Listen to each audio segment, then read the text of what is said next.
Awesome. So we've got a real good treat today. We've got Jim Picket here. He's an author. He grew up in New Haven, Indiana, along the Indian Trail of Old Highway 30, and according to his findings, on the banks of ancient Lake Erie. So Jim attended the University of St. Francis in Fort Wayne and eventually became a teacher in the DeKalb County Central School District. His interest in history goes back to childhood and researching past events and locations. Began slightly before his retirement in 2011 from education after 36 years. That's awesome. So Jim and his wife Jane live on the north side of Fort Wayne, and they are researching local and Midwest history continues. Cool. Thank you. Well, I'm looking very forward to having you speak today. Let's make sure your slides are going. Can everyone hear me here? All right. Can you hear me okay?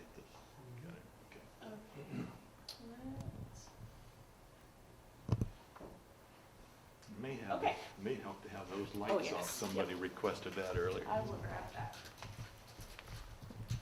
Here we go. Is that good? All right, great. Well, it's an honor to be here. I tell you what, we are standing really on historic land. I don't know if many of you know that. The canal probably went right through this room. Until I hear otherwise, it's where it went. And then also the portage, which made this area so important, was probably in that direction. I had to look out the window to make sure we're facing the south a little bit. Fox Island, if I remember right, is straight across the Little River wetlands area. Did a lot of running and swimming over there and trail running, and I used to do some marathons and triathlons, and we used that wooded area for a lot of our training. But anyway, every time I went down Ellison Road on my way to Fox Island, we swooped down there, and that, to me, from what I understand, my research was where the put-in place was. You got the canoes being brought with goods and commerce from St. Mary's River, and then they were going to connect with the Little River. One of the shortest places might have been the Ellison Road. Now, sometimes the water was low. They would go all the way perhaps to Huntington or Roanoke, or where the Aboit River is, the Little River down here, where it connects across 24. But anyway, that is intertwined into my stories quite a bit. That's what made this area so important. So I wrote 3 books. There was only supposed to be this one. When I retired, I said, I'm going to do this because I saw some research on this before I retired, and I was teaching driver ed over at Safeway Driving School in Georgetown. And if I had a real good driver, we'd go through the lakeside neighborhood there, and I'd ask him, you know what this was all about? You know, it was here at one time. And most of the time they had no idea. I said, you ever heard of Little Turtle? Yeah, they knew what Little Turtle was. So I said, you ever heard of Kekionga? And the usually response was, you mean Kekionga Middle School? I said, yeah, this was Kekionga. This was an Indian village that Little Turtle was the war chief in. He was not completely Myaami. His mother was Mohican. His father was Myaami. So I did some research on this to kind of help them out. These are 15-year-old kids, didn't know our history very well. Some kids do. They asked me some questions that I didn't even know. They had some Homestead teacher, I think, is one of my students that did a nice job with our Fort Wayne history, but I don't think we're getting taught much anymore. In fact, I don't even remember it in the 4th grade back at New Haven Elementary. But anyway, I started doing some research. I thought this might be a good story for these young kids, and some of the teachers in Fort Wayne are using it, and DeKalb Central, and some of the areas around the area have them in their libraries, and my granddaughters go to Leo, and she's sitting in a desk, and in front of her there's a boy with this book on her desk, and she took a picture of it and sent it to me. Hey, Grandpa, look what's going on. That's great. That is awesome. So anyway, this is the bones of Kekionga. The story started with some construction workers. How many have read the book, by the way? Is there anybody? All right, so it's new to most of you. There's construction workers building homes in the lakeside neighborhood, which is Kekionga. And they uncover some bones, and then there's a historian that walks by, and he starts a flashback back to what happened back in the day. So here's what was going on in 1790. We're going way back in time, 1790, before the fort was built. We have this Ohio River, which is like an interstate highway. You've got settlers coming down the Ohio River, and they want to live in this area right here. This is Indian land. This is the mostly Shawnee are living here Here's our Myaami towns, which George Washington called the Myaami towns up here. There were several villages up and down the Myaami and the St. Joe and the St. Mary's River. And so George Washington said, there's the Myaami towns right here. He heard of Little Turtle. He knew of the resistance that was going on. And between 1783 and 1790, there was over 1,500 settlers killed along the river. And it wasn't unusual to see bodies floating down the river. The Indians were trying to stop the early settlers from coming in to this land. They'd already given up perhaps on Kentucky a little bit, although they still went over there for hunting purposes. But back and forth they went. There was invasions back and forth. The Kentuckians would come over, retaliate against the Indians. The Indians would come back and retaliate against Daniel Boone or whoever was over there. Simon Kenton were the two big frontiersmen I'm aware of. There were others, of course. But so the problem was, we've got settlers that want to live in this land. We've got Congress, with congressmen investing in this Northwest Territory. We had just won the Northwest Territory with the Revolutionary War victory over Britain. So we feel like we have reason to be in this land. We're talking about we, the United States government. George Washington is invested in some of this land. Some of the settlers coming down the river were taken captive and made their way all the way up to Myaami towns. Some were adopted into other families. Some were killed at the stake, burned at the stake. There were all kinds of issues with the early settlers coming down the Ohio River. And so Washington says, we've got to put a stop to that. We want to get people involved in this area. They want new land. They want a farm. And so he sends a guy by the name of Josiah Harmer. There's the flatboat. I wanted to show you how they came down the Ohio River here. You got cattle and some of their products on the back. And that's called a sweeper right there. If they got out in the current, they could make it down the river pretty fast. But this is the guy that George Washington assigned, Josiah Harmer. He served in the Revolutionary War. He was with George Washington. And he also went across the Atlantic Ocean to meet with Ben Franklin, and they met with Louis XVI, and that's where the signing of the Treaty of Paris took place that ended the Revolutionary War, and he was responsible for bringing that parchment back and be signed by the United States government. It's pretty important stuff right there. He was trusted by George Washington.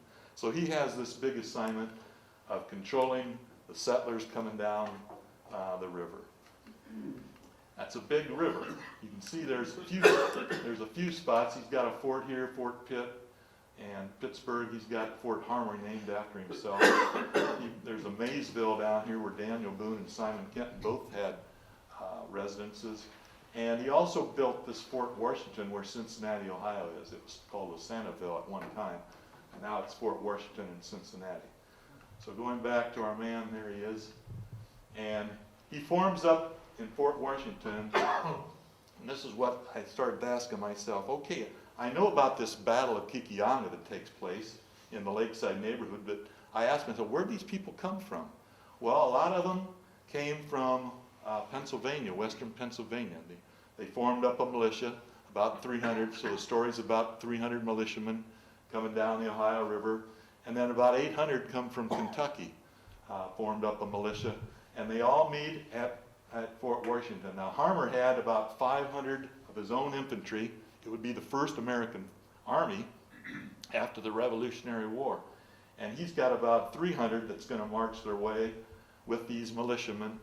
But first he's got to try to train them up. And this is September of 1790. He's got veterans of the Revolutionary War join him from Pennsylvania and Kentucky. He's got his own infantry. Some are pretty good fighters. Some show up, they don't even have a weapon. They don't even have a gun. They don't even know how to shoot a gun. They're called substitutes. Somebody could pay somebody to take their place in the draft, and they would show up. So they're showing up here with a bunch of weapons that some don't work. Some do work. Some are good fighters. Some are not so good. They've got women and children showing up. They're going to follow along with their husband and their brother, whoever's going. From what I understand, they had about almost 1,500 men in their army and 200 to 300 what they called camp followers. Some of them would do the cooking, some would do the clothes washing as they traveled their way. This is a 2-week venture to get to Kekionga. So we're getting into September, late September, early October, and Harmer's getting anxious. We got to get up there. So they start marching their way, and about right in here is when in the book, I put in a pastor. I had to put a pastor in. I got stuck. It wasn't going very well. As soon as I put the pastor in, army pastor or chaplain, whatever you want to call him, the story took off. So we started moving our way up here. They've got over 500 pack horses, got over 200 head of cattle. They're going to butcher the cattle along the way for their food. The pack horses are going to, I thought it was going to be a wagon train of some sort. No, it was mostly pack horses carrying their equipment. So you got over 500 pack horses carrying their equipment up here, 200 head of cattle that they're going to butcher along the way. And they make their way up in here. They're being harassed by Indians once in a while. Weird sounds at the middle of the night, waking them up, keeping them awake, keeping them jittery. But they make their way up to about right in here when they capture an Indian, and he says, they're retreating, they're leaving Kekionga. Little Turtle's the war chief there. They know that this huge army is marching their way up from Cincinnati. So Harmer says, we're going to send 600 guys ahead of time. So he picks out 600 of his best equipped and physically trained men, and they start running about 30 miles. It's a long ways to make their way. I think they're coming up 33 for a while. They cross down by Wilshire, and they're following Wayne Trace toward Kekionga. Now you can see some other villages there. There's a Chillicothe. You may say, no, that's over in Ohio. Well, there are Chillicothe's all over the place, I guess. The Shawnee used that name as New Beginning. That meant New Beginning. So there's a Chillicothe in Fort Wayne, which I'll explain later. Okay, so they march their way, they run, they try to get there before all the Indians had left Kekionga. And there's Little Turtle, his statue's down there in the Headwaters Park. And I thought it'd be nice to show him. Little Turtle's the war chief. Born around, from what I understand, there's 2 different places they say he was born. One's up by Devil's Lake, Blue Lake, by Churubusco. And the other one's over by Columbia City. Not sure which one's the best place or which one's the most accurate. But he was a great athlete, from what I understand. He had a great sense of humor, and I tried to bring that out in the story. And he was against alcohol. He knew that was going to be the big problem for the Native Americans. And he didn't like slavery either. He had some blacks showing up in his village as captives, and he said, let them go. They didn't do anything wrong. So he let them go, allowed them to get away. And he was a great leader, a great orator. He gave a great speech. I got a couple of his speeches in the book. And not that I was there when it happened and wrote it down, but I just, out of my imagination. So it's historical fiction. Keep that in mind, folks. Based on as much fact as I could get. All right, so we're moving on here. Here's they come in on number 1. Here's Harmer's 600 guys coming in. And they get to number 2, Kekionga, and they rise on the south side of the Myaami River. And they look and they see all this smoke coming up. The Indians had burned their village and took off. They didn't want Harmer's army staying there all winter in their huts. So the rest of Harmer's group shows up, and they set up camp. And they see there was tracks going up to the north and west. That would be like Highway 33 today. And he sends out a guy named Hardin, and he's a colonel from Kentucky, and he's the head of the militia. He has John Armstrong with him as well, with some infantry and some cavalry. And they start following these tracks, and they make their way up to where number 4 is up here. They call it Heller's Corner back in the way, but that's where Carroll Road and 33 is. And that's when they are ambushed by Little Turtle. So the Americans lose about 30 men. The remnants of that group make their way back. That's number 5 here. And Harmer had already destroyed some villages up and down the Myaami and the St. Joe and the St. Mary's River. And they have retreated down to a place called Chillicothe. You can see right here, number 6. That was a pretty good site. That is on, believe it or not, the south side of the Lake Avenue Catholic Cemetery, right along the river. They are on both sides of the river. You have the Shawnee on the north side, and you have the Delaware on the south side. The Myaami were around as well, of course. It was mostly Myaami, but the Shawnee were here, and the Delaware Indians. And so they had, although some of them, Delaware and Shawnee, lived in Kekionga, some had moved down here and created their own village. called Chillicothe. And so the remnants of Harmer's, this would be Hardin's defeat. There used to be a marker up there on that road, but made their way down, and they meet up with Harmer and they tell him what happened. Harmer says, that's it, we're heading out of here, we're heading south. We've already destroyed all these villages. There's like 400 acres of corn crops and gardens all over Kekionga. He says, we're heading back to Cincinnati, we've done what we could. All right, so he takes off, he organizes them. On the 21st, they take off and they go 8 miles. And number 7, they camp. And at the end of this presentation, I'm going to show you something about number 7 down here, this spot. So that night, they have a few drinks, which was normal back in those days. They have a few cider or whiskey or rum or whatever they're having. That was kind of reward for getting through the day. And they're having a few drinks, and some of the veterans who were at the Hardin's defeat saying, man, we got to go back. We can't let them, some of the women and some of the children are crying. Their dad's been killed at that battle up there on Carroll Road. And they want to go back and bury him. Harmer says, no way we're going back there. There's going to be hundreds of Indians coming. We already chased them out of here. We've destroyed all their crops. They're going to have a hard time getting through the winter. And we've destroyed their huts and everything else. So we made it hard. We're going to head back. Well, about 2 in the morning, he finally had a few drinks. And the officer says, after a scout had come back, Danny Williams was the scout. He was the only accurate name I found as far as one of his scouts. Comes back and says, the Indians have come back. And Harmer says, where have they come back? They've come back to Kekionga. All right, so the officer said, let's go get them. So at 2 in the morning, he forms up another 400-man group, and this is number 8. They're going to march their way back in the middle of the night. They get lost a couple times, but they do. The idea was to get there at sunrise and try to ambush them. So they get there a little before sunrise, and they form up. And here's what happens in number, let's see, 8 is them going back. So we've got, this may look familiar, here's the 3 rivers. This is Kekionga on both sides. There's Chief Legree that had a little village over here. I brought him out too. He liked to drink a little bit there. But Little Turtle's in here. You can see the gardens were down in here. And there was nothing but corn all around Kekionga at this time. So you got your military led by the federal regulars. Major Wiley's right here in his group. He's got about 100 guys. You got McMillan with some militia, about 150 guys. Fontaine's got about 30 cavalry members.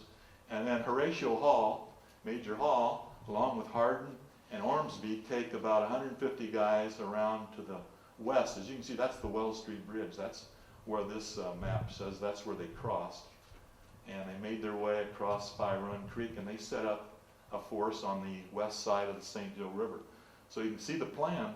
It was to charge across the Myaami River and push the Indians to the north and into the river, and where the militia on the west side could pick them off. So, well, the plan partially worked, but somebody over here, when they were crossing around this side, fired off a shot.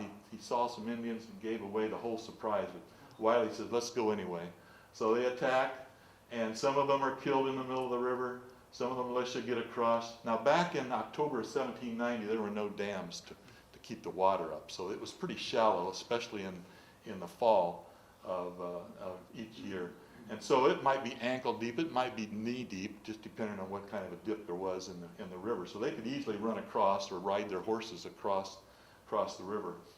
And so they charge into Kekionga, and some of them are killed in the middle of the river, and they make their way through there. So it's a lot of hand-to-hand, tomahawk to bayonet type battles taking place as they work their way to the north, and quite a few infantrymen end up dying in this situation. A lot of the militia as well. The cavalry get spread out. They get all strung out a little bit, and that led the infantry to get isolated, and they took most of the casualties. But the cavalry makes their way over here to the east and north, and then they round it. Where this star is up here, it's going to spill into the river, and it partially worked. Some of the militia down here on this side got excited and charged into the river, and there was combat in the middle of the river. That's the St. Joe River, just north of the Tennessee River Bridge. All right, so we're going to move on. This is a nice picture I found. Well, it's not that nice, kind of grainy. That's the Myaami River, Harmer's Crossing, or Harmer's Ford. So you can see the rock sticking up, And that's the south side of the Myaami River, across from Lakeside neighborhood. This picture was taken about 1912. I found it in an older book. And so they came across from this side, coming across this way. And this is a Charleville musket, and the bayonet was found in this river. That's the St. Joe River. That was found by a worker who was building his own home back in 1895. He went down there with a wheelbarrow to remove some sand and to help build, and he uncovered that musket right there. It's on display. Well, you have to ask to see it, but it's being refrigerated, I think, at the History Center in downtown Fort Wayne. But anyway, that was found by that construction worker a little more than 100 years after the battle itself. It survived the elements. They also found in the middle of the Myaami River some bayonets, bent up parts of muskets as well. And I think the History Center has them as well. So anyway, that was the end of that particular battle. They split off, and who won? I don't know who won that battle. They just took off in different directions. Harmer says, all right, as soon as those guys who survived that Battle of Kekionga got back, we got to get out of here. Because he knew, according to his scout, that Indians were showing up. You know, you had the Ottawa coming in, they had the Potawatomi coming for help. Because Little Turtle had sent off messengers. We got a problem down here at Kekionga. And most of the time, the Indians, the Myaami, the Potawatomi would look after each other and help each other out, even though they didn't like each other all the time. You know, back in the day, before the Battle of Kekionga and going way back, Indians fought Indians. A lot of people don't realize that. They didn't all get along, just like we don't get along today with some people. So anyway, they were some of the best fighters in the world at that time in the Northwest Territory, the Native Americans. All right, so a year later, in 1791, we get into my second book. Everybody said, well, you got to have a sequel. And I didn't want to write a sequel, but I did some research on this. And 1791, a year later, Arthur St. Clair has the same mission. That's to come up here to Kekionga.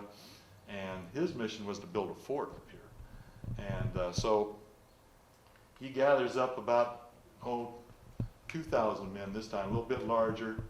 And he's got, of course, the camp followers as well with him. They're going to make their way up to this area right here. So along the way, this is the fall of 1791, a year after the Battle of Kekionga. And Harmer warned him. He says, we better be ready. You know, and he says, you don't look like you're ready. St. Clair.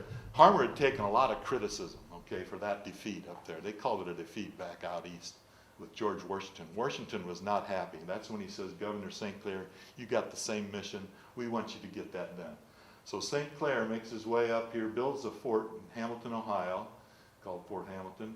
He makes another cutting through the woods here. Now, Harmer went clear out here because there was the George Rogers Clark path in 1780 that he followed, a buffalo path out here. But now St. Clair's cutting through the forest. And he builds another fort called Fort Jefferson. He moves on, and finally it's now early November, and he makes it to this spot along the Wabash River, and he sets up camp. Well, the Indians saw him coming. They're after revenge anyway. Little Turtle says, okay, we got another army coming, huh? And he wanted to wipe out Harmer. If you read the book, you'll find out that they could have wiped out Harmer very easily on the way back, but something came up spiritually, and they did not do that. So anyway, Little Turtle and Blue Jacket, that was another war chief at that time, and the Shawnee are all fired up. Okay, he's got 1,200 Indians waiting on this army to come up this way. 1,200 Indians. They get to this spot, which is Fort Recovery, Ohio today, and they set up a camp. And there's Blue Jacket right there. He was a Shawnee war chief at that time. He was more aggressive than Little Turtle. He wanted action. Little Turtle was more of a strategist and an orator. So we get to this point, and about daybreak again, the Indians surround the campsite that St. Clair had set up, and obviously it didn't turn out too well for St. Clair and his men. If you heard about St. Clair's massacre, this is what's happening. Here's what the camp looked like. He showed up late in the day.